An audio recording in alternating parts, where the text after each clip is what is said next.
Assalamualaikum warahmatullahi wabarakatuh. Halo teman-teman semua, welcome to Lambung Dev Academy.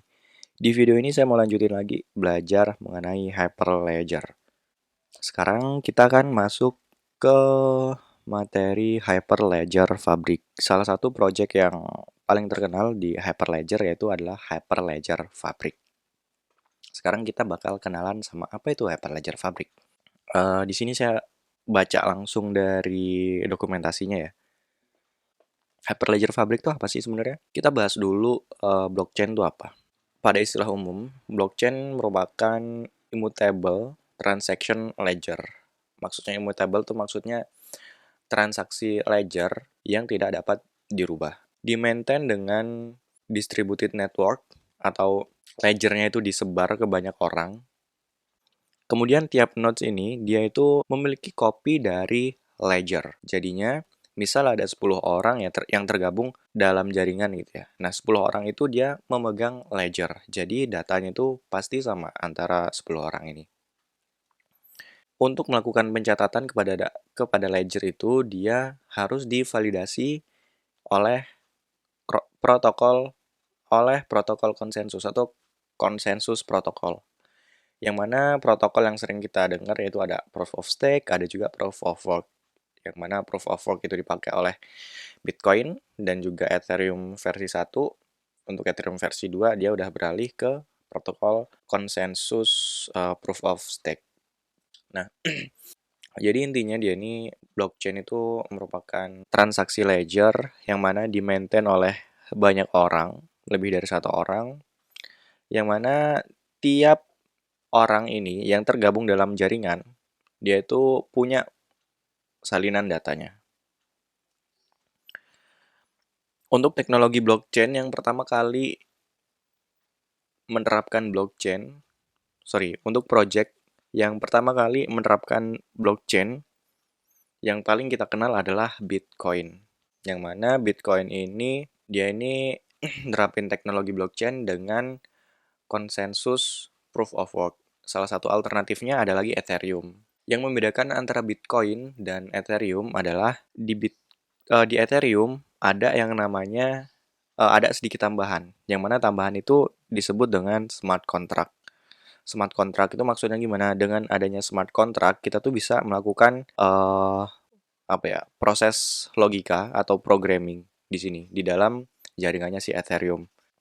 Nah, untuk jaringan Ethereum sama Bitcoin ini sendiri adalah jaringannya bersifat permissionless atau tidak ada permissionless tuh maksudnya setiap orang tuh tanpa izin pun bisa ikut gabung ke dalam jaringannya si Ethereum dan jaringan si Bitcoin. Atau ini sering disebut juga dengan public blockchain. Semua orang bisa ikut gabung ke dalam blockchain itu. Semakin hari teknologi blockchain itu semakin populer. Yang paling mempopulerkannya ya salah satunya Bitcoin sama Ethereum. Orang-orang di enterprise, di bisnis, yang punya perusahaan-perusahaan itu, mereka tuh mulai tertarik sama sama blockchain, teknologi blockchain. Mereka ingin menerapkan teknologi blockchain ke proses bisnis yang mereka punya. Tapi, ada beberapa kebutuhan yang dibutuhkan oleh enterprise, yang mana itu belum bisa diselesaikan oleh public blockchain. Bukan salah satu sih, ada salah 5 nih, ada beberapa nih. Participant must be identified or identifiable. Nah, di sini partisipan atau orang-orang yang tergabung dalam jaringan di enterprise itu mereka tuh pingin yang tergabung tuh diidentifikasi. Nggak boleh sembarangan orang bisa masuk ke dalam jaringan. Nah, di sini di public blockchain hal itu belum bisa diterapkan. Kemudian network need to be permission. Nah, ya ini tadi yang mau masuk tuh harus punya izin. Harus orang-orang tertentu yang memiliki izin. Orang-orang yang tanpa izin ya nggak boleh masuk.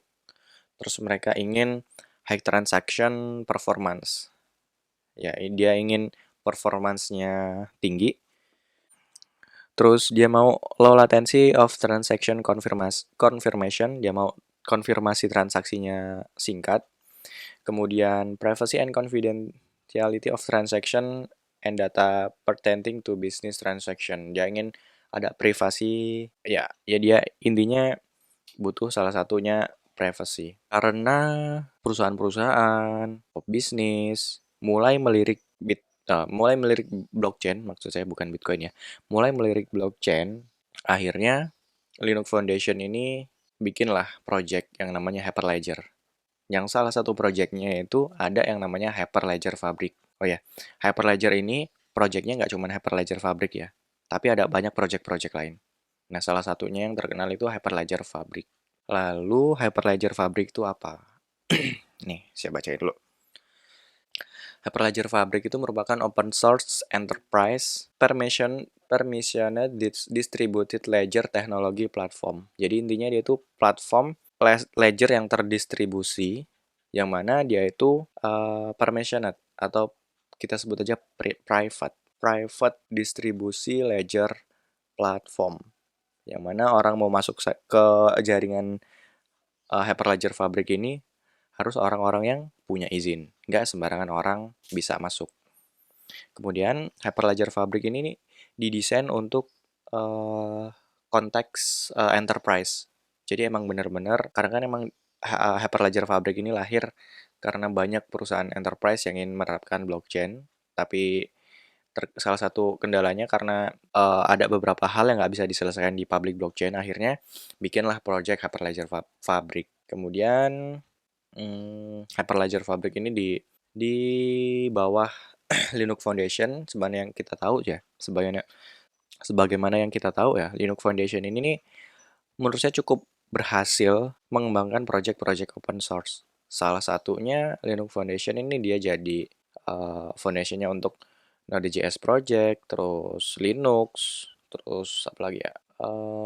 Ya itulah intinya project-project yang di bawah Linux Foundation itu cukup cukup apa ya? Cukup stable, selalu dikembangkan. Jadinya karena Hyperledger Fabric ini di bawah Linux Foundation ya nggak perlu diragukan lagi sih harusnya. Kemudian, nah nih, Hyperledger itu high modular, configurable architecture, jadi arsitekturnya bisa dikonfigurasi dengan mudah, enabling innovation, versatility, dan optimization for a broad range of industry use case. Jadi dia ini Fabric ini didesain untuk banyak use case industri. Contohnya banking, finance, insurance, healthcare, terus human resource, supply chain, bahkan sampai digital music delivery. Jadi nggak cuma di satu satu industri aja ya. Sebenarnya ada platform lain selain Hyperledger Fabric, contohnya Quorum kalau nggak salah. Bukan Quorum, tapi Corda. Nah, tapi Corda ini dia itu mengkhususkan dirinya itu untuk bisnis-bisnis di bidang keuangan. Nah, sedangkan Hyperledger Fabric ini bisa untuk umum. Banking bisa, supply chain bisa, human resource juga bisa. Terus, Hyperledger Fabric ini support juga sama smart contract. Nah, smart contract di Hyperledger Fabric ini bisa multi-language. Maksudnya multi-language itu bisa ditulis dalam banyak bahasa gitu ya. Nggak cuma satu bahasa aja. Contohnya kalau kita mau nulis smart contract di Solidity.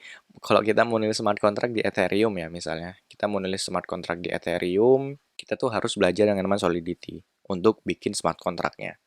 Ya, itu PR lagi buat kita untuk belajar Solidity-nya, selain mempelajari Ethereum-nya itu sendiri.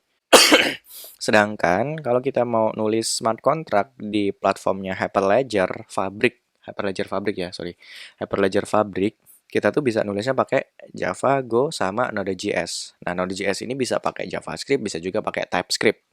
Jadinya misal kalian itu sebelumnya adalah golang programmer.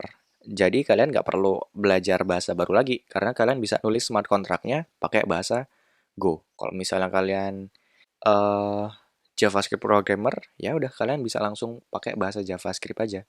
Jadi ya kita nggak perlu susah-susah belajar bahasa baru lagi. Kita tinggal pelajarin aja arsitekturnya Hyperledger Fabric itu gimana, terus uh, smart contract itu apa. Ya kita pelajari istilah-istilah baru di dalam ekosistemnya si Hyperledger Fabric. Nah, uh, di blockchain kita tuh kenal sama yang namanya konsensus protokol. Nah, Kalau di Bitcoin dia pakai proof of work. Di Ethereum tadinya dia pakai proof of work untuk versi 1, kemudian di versi 2-nya dia pindah ke proof of stake. Nah, kalau di Hyperledger Fabric konsensusnya ini dia ini bisa beda-beda. Dia ini support pluggable consensus protocol. Artinya dia tuh support konsensus protokol yang beda-beda. Misalnya untuk bisnis A lebih cocok pakai konsensus Byzantine fault tolerance, atau di kasus B gitu misalnya proses bisnisnya tuh kayak gini. Nah, dia itu misalnya cocok pakai konsensus crash fault tolerance. Jadi kita bisa tinggal nyesuain aja. Konsensusnya itu bisa nyesuain aja.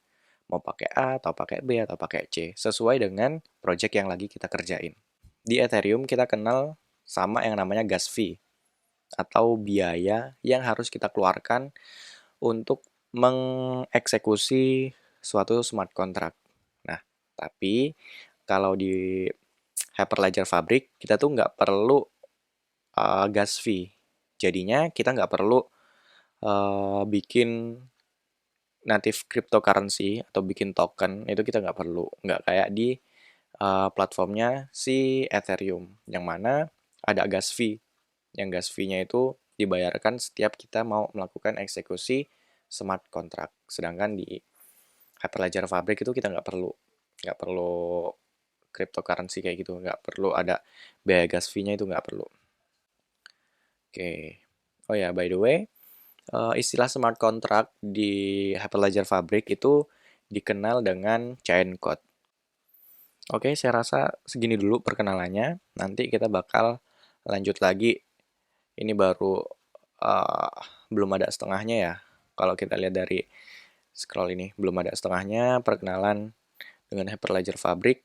Nanti kita bakal lanjutin lagi pembahasan si Hyperledger Fabricnya. Oke, gitu aja. Semoga bermanfaat. Sampai jumpa.